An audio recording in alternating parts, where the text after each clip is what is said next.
B-Mac, do you think the Colts are in a better place now that they have Reich as opposed to them having Josh McDaniels, who turned down that job? Well, I won't say they're in a better place because remember, Frank Reich was not their first initial option. Josh McDaniels was, and we all know how that story played out. But when you look at what they had as far as the timetable of this signing, he was the next best option. Okay. Because clearly they wanted to go with an offensive-minded coach. You look at Josh McDaniels, longtime OC there in New England. You look at what Frank Reich has been able to do most recently there in Philadelphia, calling the plays there. So they wanted to really devote more attention to the offensive side based on the two options. And I think they were able to fulfill that need. And now it's about trying to revamp the roster a little bit, add some more talent on both sides of the football. But all in all, I don't have an issue with this signing because clearly they wanted an offensive-minded guy. We know the quarterback, Andrew Luck, has had some injury issues. Aside from that, what do you think is the first order of business for Reich there in Indy? Well, outside of Andrew Luck, like you said,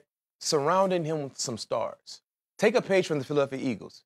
You saw how they were able to kind of revamp the offensive talent a little bit, especially the skill position players. Both starting receivers were not a part of the team in 2016, and Alshon Jeffrey and Torrey Smith. When you look at the backfield, they added a lot of experience for sure to add depth there also. When you look at LeGarrette Blount, he played where? In New England. You look at the big-time trade they made mid-season with Jay Ajayi from the Miami Dolphins. The offensive line was still intact, so being able to add quality additions to Andrew Luck is a big-time need because when you look at what's going on in their division, the AFC South, that will be a much more competitive division. I believe that will be more consistent. And right now, the Indianapolis Colts, they're the least talented team in that division, and they may be the least talented team in the entire NFL. So Reich gets his first shot to be a head coach in the NFL. Very familiar with Indy, though. That's where he first broke in as an offensive assistant there with the Indianapolis Colts. For more on this situation, let's toss it over to Jake Keary, who covers the team for Fox Sports.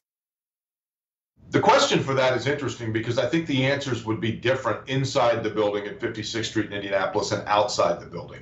In terms of outside, yeah, there were a lot of people that thought that that bullet was there before even Josh McDaniels bailed out at the 11th hour, just because if you looked at his history in Denver, and I know this sounds like sour grapes, I understand that. I don't personally have anything against Josh McDaniels, but there's been a lot of narrative from people that worked with him in Denver that this was a guy that was a little bit boorish because perhaps he was insecure based on his age, wanted to flex his muscles and be an authoritative type, almost bordering on narcissistic type personality. And there's a place for that at times within professional sports, but I think what you saw was that immaturity raised its head again. I think more so from a fan standpoint, they look at it and say, hey, it's not about bullets dodging. They got the right guy. They got the offensive coordinator that won the Super Bowl, not the one that lost it, and a guy that's worked with the Colts before. And Frank Reich, while he obviously was not Jim Kelly, and he was not during the time he was playing Tom Brady, he is a guy that's played quarterback in the NFL, and I think fans like that kind of a connection to the past.